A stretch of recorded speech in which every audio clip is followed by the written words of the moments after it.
It's difficult to know where to begin, kind of summing up a lifetime.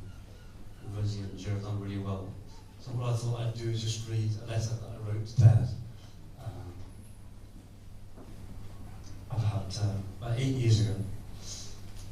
Dearest Dad, it was lovely to spend a week with you, Rosie, Pearl, Frankie and Giselle, in the magical surroundings of Ravier to round off the summer. The party on the last night was a very happy occasion, with everybody seeming to be truly at ease and enjoying celebrating both your birthdays. It was a lovely letter also from Chloe, and it made me think too of the 50 years of memories shared with you. Although you've never been one for nostalgia, preferring to look forwards rather than dwelling on the past, I think you are allowed to take a momentary step back to ponder the achievement of having produced a family and a lifetime of amazing pictures, with time to spare for making houses and homes for us all. My earliest memories of us together are in Portugal. I can picture myself riding up on your shoulders as we plunged into the huge breakers on the beach at Praia da Rocha, and then you whisking me up in your arms when I was stung by a poisonous fish, and managing to pull out the spines. I can still smell the sisters' roses and the charcoal-grilled octopus in the market at Portimao, and remember the bamboo shade that you knocked up on the terrace to keep us cool at the greenhouse. Just like Chloe, Railford Cottage is a rich source of memories for me. I too remember the excitement of lifting the trapdoor into your studio and breathing the heady smell of linseed oil and embassy-tipped cigarettes. It was a magical, mysterious place, full of colour and enticing visions of enchanted places.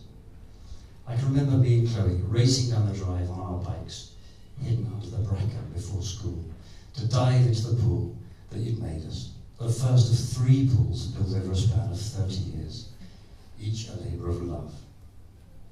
The weatherboard tree house on stilts was another of your projects, designed to make us happy, and has been repeated in various shapes and sizes throughout the years. I don't think I managed to help you on that much on that job, but I was instilled with the idea of creating an environment for oneself with wood and a few 6-inch nails. I can remember us two walking out in the morning to get water from the spring, and in the evening me watching it all as you poured paraffin onto the already half-lit snow-covered logs which you just carried in from the stormy night. I also have lots of happy memories from Beckett's, our evening vigils in the sunset, waiting for the pheasants to come into roost, only for me to miss the crucial shot, or worse still, inadvertently take a pot shot at you through the bushes. You didn't seem to be too worried, but gently reminded me about the safety rules. I think I enjoyed the equipment and the hunt more than killing, which might have been involved. Seeing how you understood the countryside taught me to respect the nature around us, even if I've never been that hot on trees and bird names. You always showed complete faith in me, whether it was driving the Cortina into the gatepost at Beckett's, or when we went out on a midnight hunting expedition for rabbits on the airfield at Dale, me sitting on the window ledge with Granddaddy's wobbly 410 shotgun, and you driving from side to side to pick out our prey in the headlights.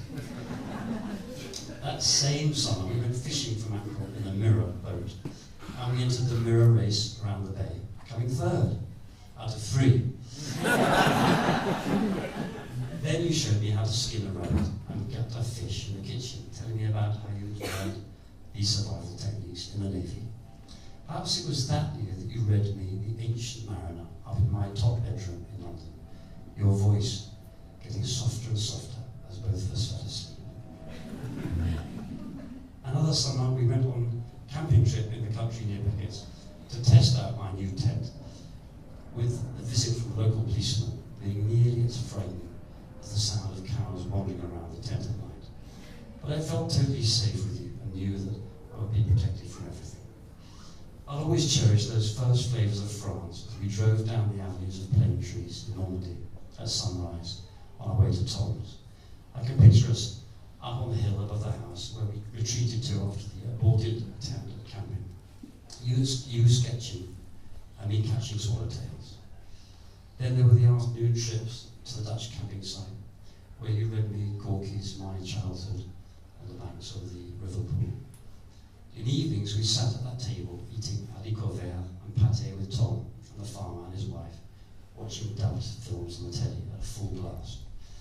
On the way back we stopped for delicious chips somewhere near Lille, having driven non-stop, no food or rail suspension on the menu.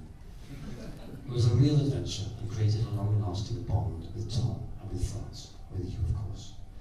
In London we went to our first QPR game together against Swindon in the old wooden stand on the blustery but sunny September afternoon. Rodney Marsh and Alan Wilkes did the honours that day on my debut. And I remember the chap next to us shouting, "Come on, my son," to one of the players. And not yet being versed in Shepherd's Bush argot, we weren't quite sure if this really was Mr. Wilkes Senior. He often used to slip into games halfway through the second half, free of charge, to cheer me up after another dismal display with a cup of boiling bovril or a hamburger. Back in London, we took the paddle steamer Rodney that we made from wood at Meccano to the Serpentine, where we managed to retrieve it after it listed heavily to starboard, having taken in water through the holes in the axle. It was an exciting project to do together, like the steel drum and the motorised go-kart. Even if I did lose impetus once, I realised how ambitious a job we'd undertaken. The list of shared memories goes on forever, and I learned so many great things along the way. Apart from the visual and practical inspiration that you gave us all, I've always admired so many of your attributes, some of which I've tried to take on in my own way. Your generosity, faith in others, gentleness, love of company, enjoyment of ideas, unfading energy, and above all, your modesty. I can think of so many more. We've never really been great talkers, but I don't think that really takes anything away from the enormous bond that I feel with you. I hope we'll be celebrating many more of your double birthdays at Grafia in the future. Thank you for being such an incredible dad all these years.